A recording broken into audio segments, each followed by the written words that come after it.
Hello, നമുക്കപ്പോൾ ഇന്നൊരു night lamp ഉണ്ടാക്കുന്നത് എങ്ങനെയാണെന്ന് നോക്കിയാലോ. ഞാനിവിടെ ഒരു ക്രോംപ്ടൻ്റെ ഒരു ലൈറ്റ്, ഇങ്ങനെ ലൈറ്റ് നമുക്ക് മേടിക്കാൻ കിട്ടും കേട്ടോ. അത് ഒരെണ്ണം എടുത്തു, ഒരു നൂല്, കത്രിക, പിന്നെ 2 ടിഷ്യൂ പേപ്പേഴ്സും എടുത്തിട്ടുണ്ട്. ഞാൻ 2 ഇവിടെ കാണിക്കുന്നുള്ളൂ, ഞാൻ ഒരെണ്ണം കൂടെ എക്സ്ട്രാ ലാസ്റ്റ് എടുത്തിട്ടുണ്ടായിരുന്നു. അപ്പോൾ ടിഷ്യൂ പേപ്പർ എടുത്തിട്ട് നമ്മൾ ഫോൾഡ് ചെയ്യണം, ചെറുതായിട്ട് ഈ നുറി എടുക്കുന്ന പോലെ ചെറുതായി മടക്കിയെടുക്കണം. എൻ്റെ കയ്യിലൊരു സ്റ്റാൻഡില്ലാത്തതുകൊണ്ടാണ് കേട്ടോ ഞാൻ ഒരു കൈ കൊണ്ട് വീഡിയോ എടുത്ത് മറ്റേ കൈ കൊണ്ട് മടക്കുന്നത്. ഓക്കെ, അപ്പോൾ നമ്മളിങ്ങനെ മടക്കി അഡ്ജസ്റ്റ് ചെയ്ത് കഴിഞ്ഞിട്ട് അതിനെ ഈക്വലായിട്ട് 2ആയിട്ട് മടക്കി വെക്കുക. എന്നിട്ട് നമ്മൾ ചെയ്യേണ്ടത് എന്താണെന്ന് വെച്ചാൽ ആ ടിപ്പ് നമ്മളൊരു കത്രിക വെച്ചിട്ട് വി ഷേപ്പോ യു ഷേപ്പോ എന്തെങ്കിലും ഒരു ഷേപ്പിൽ, നമ്മുടെ ഇഷ്ടത്തിനൊരു ഷേപ്പിൽ കട്ട് ചെയ്തെടുക്കുക.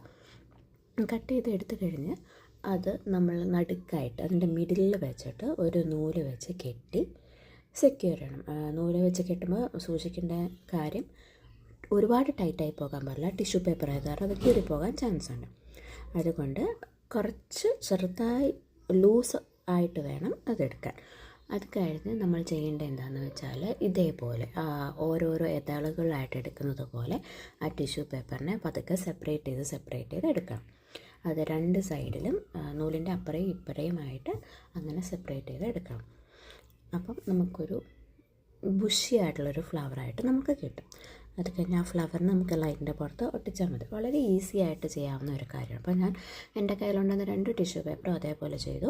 ലൈറ്റിൻ്റെ പുറത്ത് ഒരെണ്ണം വെച്ച് നോക്കിയത് എങ്ങനെയാണ്. അപ്പോൾ ഒരെണ്ണം വെച്ചാൽ കൊള്ളില്ല, 2 എണ്ണമെങ്കിലും വേണമെന്ന് പറഞ്ഞ് ഞാൻ 2 എണ്ണം ഒരു സെല്ലോ ടേപ്പ് വെച്ചിട്ടാണ് ജസ്റ്റ് ഒട്ടിച്ചത് കേട്ടോ. നിങ്ങൾക്ക് ഗ്ലൂ ആണോ ഗ്ലൂ ഗണ്ണോ എന്തുണ്ടെന്ന് വെച്ചാലും അത് വെച്ച് ചെയ്യാം. അപ്പോൾ ഞാൻ അങ്ങനെ 3 എണ്ണം വെച്ച് ചെയ്തതാണ്. അപ്പോൾ ലൈറ്റ് കത്തിക്കുമ്പോൾ എന്ത് ബ്യൂട്ടിഫുൾ ആയിട്ടുണ്ടെന്ന് നോക്കൂ. സിമ്പിളായിട്ട് ലൈറ്റ് മാത്രമാകുമ്പോൾ ഭയങ്കര ബ്രൈറ്റ്നസ് ആയിരിക്കും റൂമിൽ. ഇതേപോലെ ഒരു ടിഷ്യൂവും കൂടെ വെച്ച് ഫ്ലവറാക്കി കഴിയുമ്പോൾ ബ്രൈറ്റ്നസ് കുറവായിരിക്കും. ഒന്ന് ട്രൈ ചെയ്ത് നോക്കുക എല്ലാവരും.